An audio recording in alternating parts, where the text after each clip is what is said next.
keep you in any situation because you're in his hands. So come on and help me sing this song. Wondering what is going on.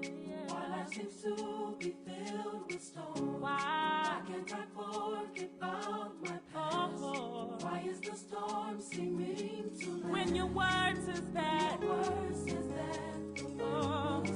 when he speaks to me, and over the ways of life, he'll speak peace. Come on, somebody, and lift up your eyes. Salvation and the glory. Lift up your voice. A majesty and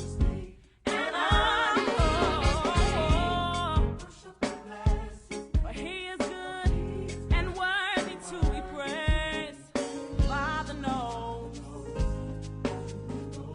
I'm gonna put it in the man's hand.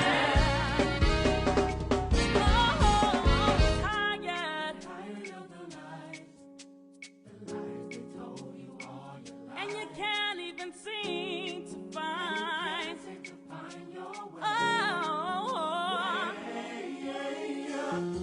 But know that his word says that peace endure the ways of life. Speak peace. Come on and lift up your eyes. And see salvation and glory. Lift up your voice and sing, yeah.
I'm hoping that what I will have to share will be a blessing to you, amen, as well as will be instrumental to what you got going through. So good evening, everyone coming in. Listen, I'm going to share this word as quickly as I can. But the Lord just dropped some things on me today. I'm trying not to let this be too much of a Bible study. But you know, whenever you start reading something and it starts to really jiggle something in your mind, you begin to see that God is doing something even greater than he's done before. So listen, good evening to everyone coming in. Y'all take a seat for a minute. I'm going to try to share with y'all something real quick with God. And I know you're looking at the title that said Driving Miss Daisy. And you might be feeling some kind of way about that. But I'm going to share with this just to give you a quick word as y'all coming in this evening. I got my Bible stuff up, so I'm going to try only to give you a couple of different scriptures right here. But Galations chapter 5 is where I'm going to be jumping off from. And as I begin to read Galations chapter 5, it's just something that I've been kind of putting in my heart for the last I'm going to say probably 2 years, maybe 3 years, since 2019. The beginning of 2019, how we have to learn how, and then just learn from Jesus and his example, his prime example of how he began to act. And I tried to emulate Jesus so that I can be able to I mean, he's the best example I have. So listen, in emulating him, he said for us, Jesus was that king that didn't want to exalt himself, even though he was already highly exalted. He wanted for us to understand that he was that servant king. He was there to serve the purpose of his father, and serving the purpose of his father gave him a greater sense of purpose, and then that's something we had to gravitate to. So here's Paul's, as he's put together, and listen, as I begin to look at Paul and how he put stuff together, there's some brothers, they said, look, follow me as I follow Christ. Paul was one of those guys that when I'm following Christ, you're doing okay. The minute I stray away from Christ, hey, don't follow me no more. You keep your eyes on Jesus. He is the center focus. All the other people that we tend to want to follow, that we emulate, that we idolize, we got to put all of this aside and keep our eyes on Jesus, begin to follow him. And that's what Paul began to put together. He began to talk to the men and women, the church of Galatia. And he says in just verse 13 of chapter 5 of Galatia, I want y'all to, Galatians, I want y'all to kind of look at it with me. He said, for brethren, ye are called unto liberty. We have a certain freedom that we have being saved, man. God has called us to liberty. That means, listen, we're not, I came out of traditional gospel church where everything, I got on my black, man, everything was black and white. You know, we couldn't wear certain things, man. My hair wasn't supposed to be this long. You had to keep your hair cut a short way.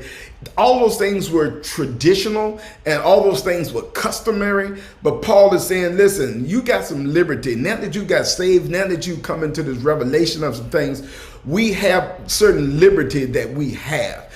We have a certain freedom that will come with being saved, in that we're not tied down anymore to religiosity.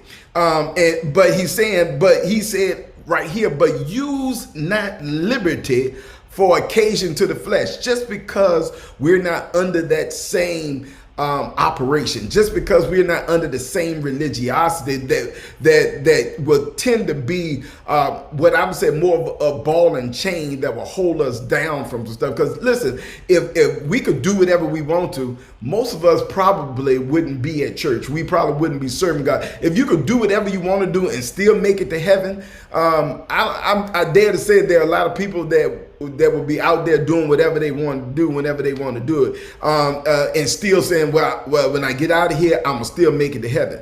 But he's saying, listen, there's a liberty, there's a freedom that comes with being saved, but don't use your liberty, don't use your freedom to be able to operate in the flesh. But he says this, look, understand that in the flesh could be a lot of different things, but here is how he kind of ties that thing down so that it kind of becomes that necklace around us that will continue to remind us. He said, but by love, check it out. By love, he says, serve one another. Man, I was like, okay, that right there just began to jump out at me. I was like, if we do serving of one another by love, we're gonna find out that's what Jesus was all about. He was a servant king, and he led with servitude. He led the people by serving. And if we're gonna be follow after Jesus' example, we have to lead the people by serving.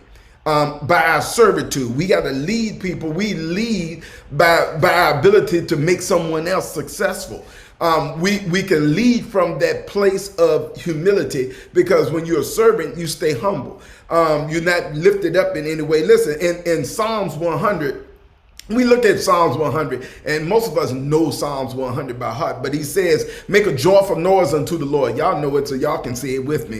Unto the Lord, all ye lands. And then it says right there, serve the Lord with gladness. So as we understand this, now Jesus just brought this thing all the way back from Genesis, where we were supposed to have joy on the planet. That was the whole reason for God putting us here, for us to have joy, for us to have dominion, for us to be able to learn some things from him. But he's saying now he's bringing it back through David in the book of Psalms in 100. He said, look, you got to make a joyful noise unto the Lord. Not only do you have to make a joyful noise unto the Lord, be happy with the things where God has have you, but you have to be also at a place where you serve the Lord with gladness. When you serving the Lord with gladness, listen, how do we work on serving the Lord with gladness? Who is it exactly that we'll come into contact with that will cause us to serve with gladness? And the whole thing is, how do we do it? When we serve the Lord with gladness, because we serve because we know that the Lord, he is God, and he is the one that made us, not we ourselves, and we are his people, and we are the sheep of his pasture. That's what it says in 100. So if we are not our own and God told us to work on serving, this is where Paul is talking about that occasion for the flesh, where we take an opportunity to say, listen, I got a right to make myself happy.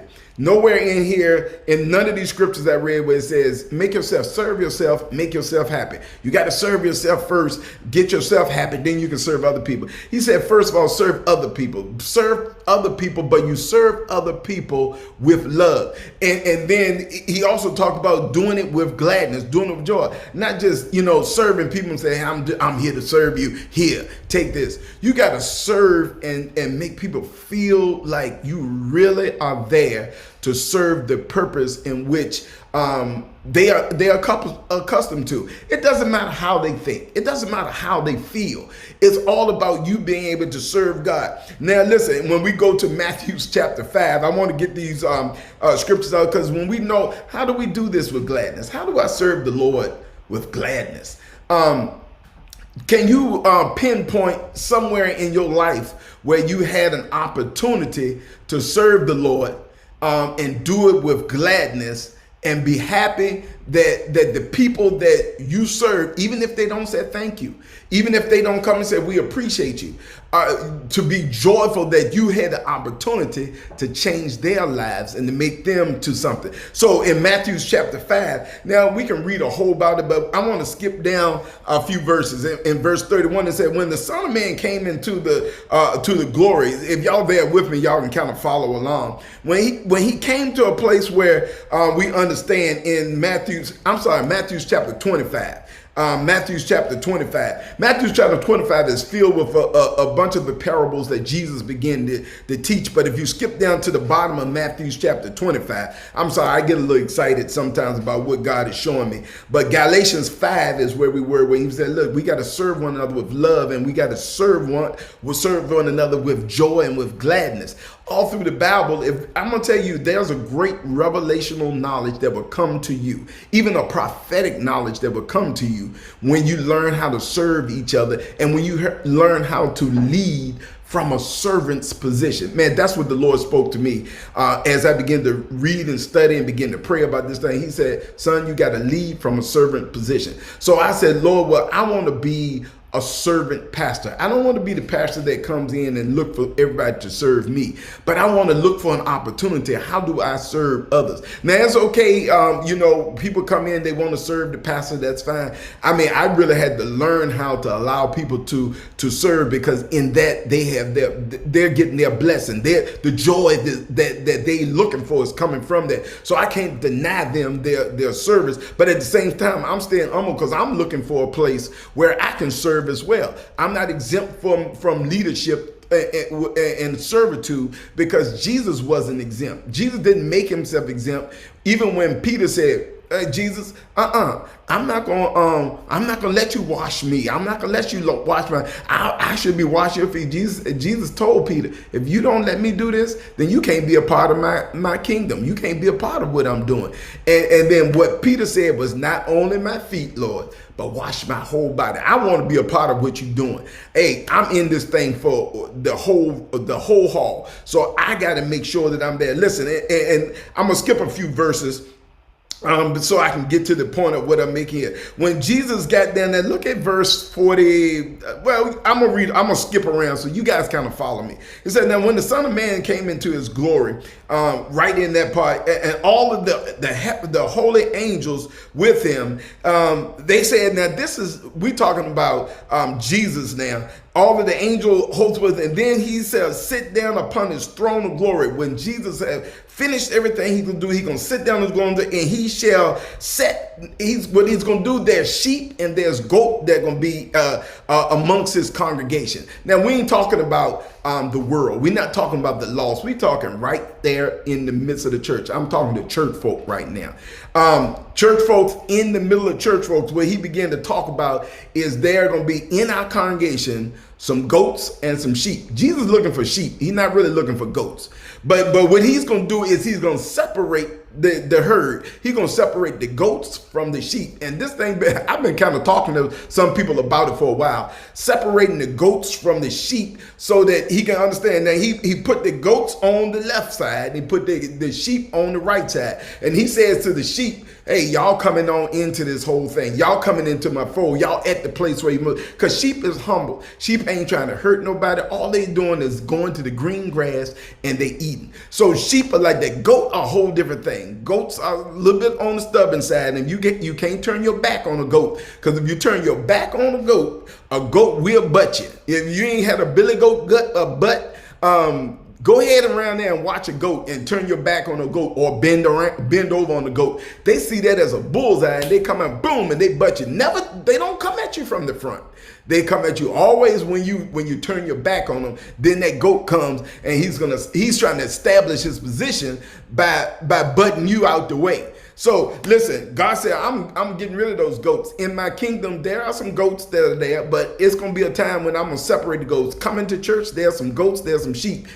I'm not calling anybody a goat or a sheep, but in attitude, your attitude will tell you exactly who you are, whether you're a goat or a sheep. Are you there? Are you butting people? Not just talking about the pastor, not just talking about leadership, but one another. We have to, it didn't say just serve the pastor. It said for us to love and to serve one another. Didn't say nothing about whether you have to love and serve deacons, where you have to love and serve the leaders, whether you love and serve an elder, where you love and serve the pastor, apostle, evangelist, teacher. He said, let us love one another and serve one another. Listen, this is what we get when we get down to a few of the verses here. And he said, and the king, now they were talking about a few things. He said, then shall the righteous answer him, saying, because Jesus began to talk about some things. He began to say, listen, I was sick and nobody came to visit me. I was in prison. Nobody came and saw about how I was doing. Man, I was going through a lot of stuff and nobody came to see about me. And y'all know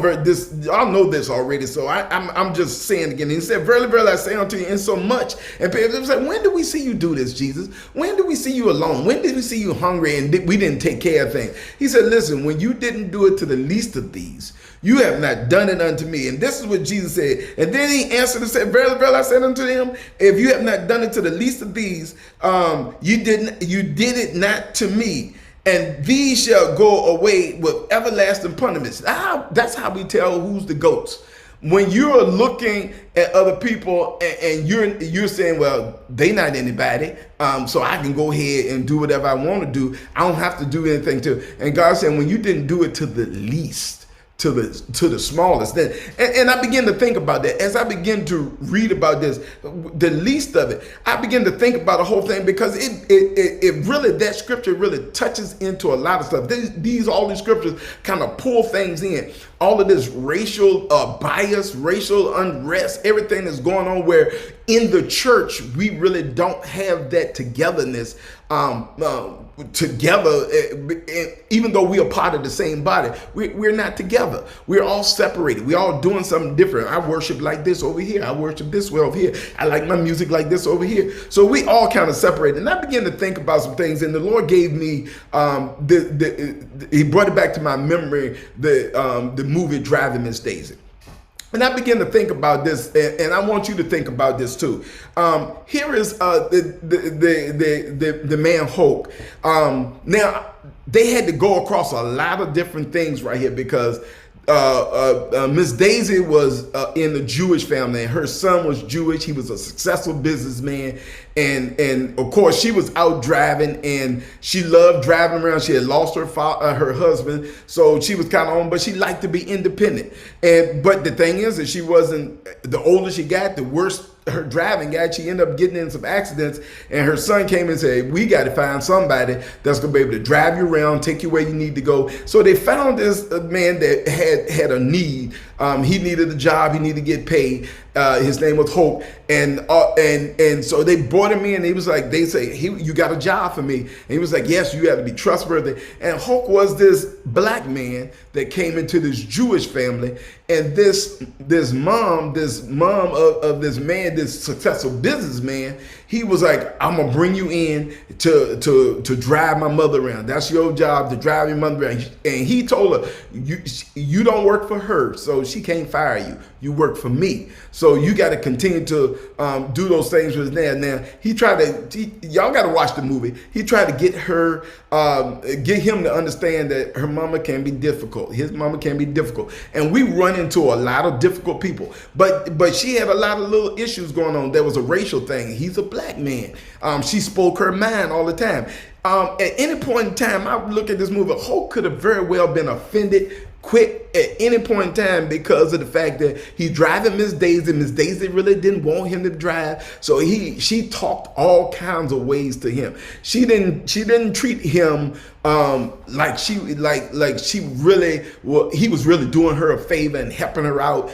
She wasn't thankful at all. She every time she got a chance, she was like, I don't need you doing anything for me. I don't want you to do anything for me. Why you keep driving me around? And he stayed calm, he stayed humble, and he said, yes, ma'am, I'm here to drive you around. He took his time. He was patient with her. He began to share with her, even in all of what was going on in her mind. I don't want you to drive for me. I don't want you to do stuff. He was still, he was very respectful.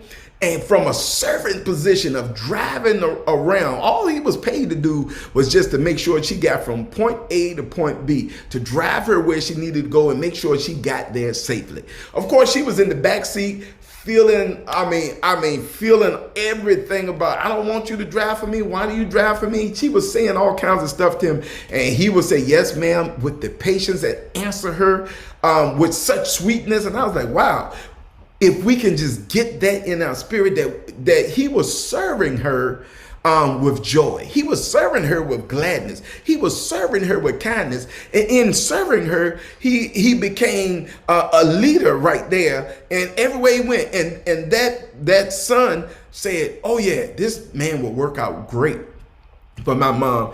Even as a son, he didn't have as much patience with his mom as Hulk had with her. But he took his time. He showed up every day. Even when she told him, I don't want you here, he still showed up every day. Ma'am, I'm going to still drive you where you got to go. I'm going to still take you. And after a while, 25 years of servitude. Now, I can't tell y'all the whole story.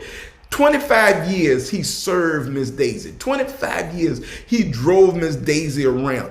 For 25 years, he was taking some abuse in the first beginning of that, but after a while, if you begin to look at it, after a while, all of a sudden, Miss Daisy all of a sudden knew he wasn't going anywhere. He treated her with kindness, and all of a sudden her attitude began to change. Her attitude began to change because he was there to treat her with kindness. He was there with humility, serving her with everything she needed. Not only that, he went above that he was even asked to do.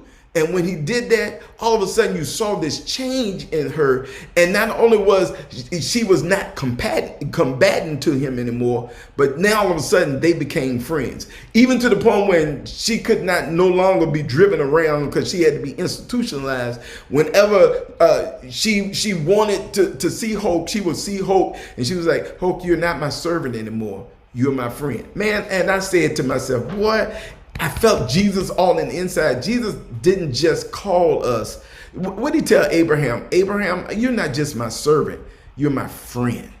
And when I thought about that, the Holy Ghost just began to work on me with drive Miss Daisy from that position of servitude.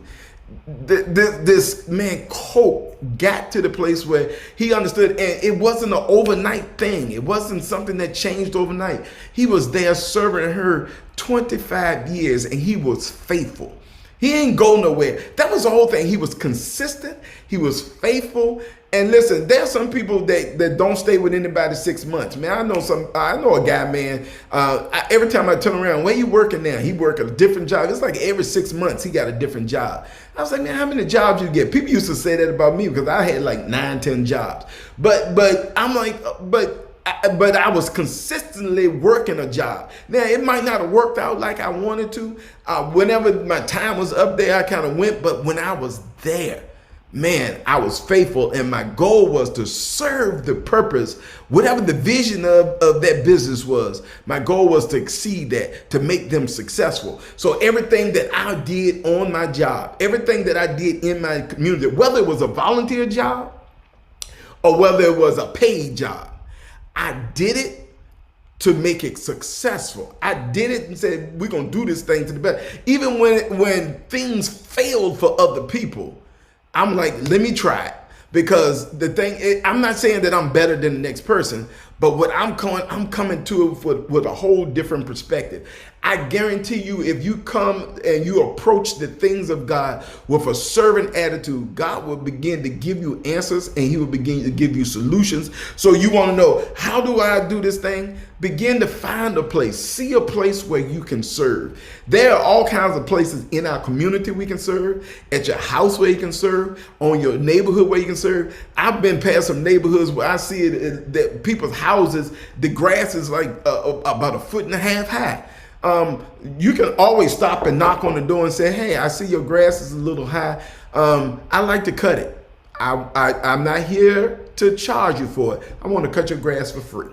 And in that service, and don't just cut it one time for free. I'm coming back every week and I'm gonna cut your grass and I'm doing it for free. It's no charging that. I'm doing this because the love of God is in me and I'm serving God's purpose. And when I'm serving God's purpose, I want to see your yard look good. Now you may only be able to do 1 yard. You may be able to do 2 yards. You may, whatever you need to find it and then do it and be consistent when you do it. Do it and don't be a goat. Don't be those ones that when you turn it back, you're doing something completely different. Be a sheep and let God begin to do something wonderful in you. Man, listen, driving Miss Daisy around, we got to understand that driving Miss Daisy took a lot of work for Hope, but he did that thing with patience. He did it with love. And God turned every situation around, and all of a sudden they were friends. You know, after a while, Miss Daisy gave Hope a gift, a Christmas gift, and she was like, "It ain't much," but she began to think about him after that and began to bless him. Now, I'm gonna say the blessings flowed to Hope no matter what, because even when he couldn't drive anymore, when he was old and couldn't drive anymore, because his faithfulness was there and he served with gladness, the son still paid him no matter whether he could drive or not, he was still on the payroll. He was still getting paid. God has a blessing for you if you can just get your attitude to the point where you say, I'm here to serve. I'm going to lead by showing how well I can serve and how consistent I can be. Man, it's all about longevity. Serve God.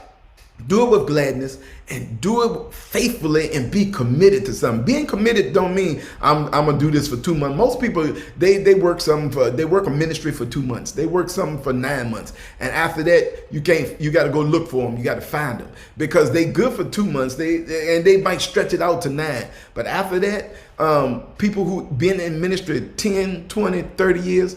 Those are the people that you know that you can depend on. Listen, I'm well over my time today, but I just want to say, listen, sometimes we got to find a Miss Daisy to drive around. And Miss Daisy don't mean you got a car or you're an Uber driver or anything like that. It just simply means find someone who has a need and fill that need. And you don't know how God is going to bless you, but let God bless you the way he want to bless you.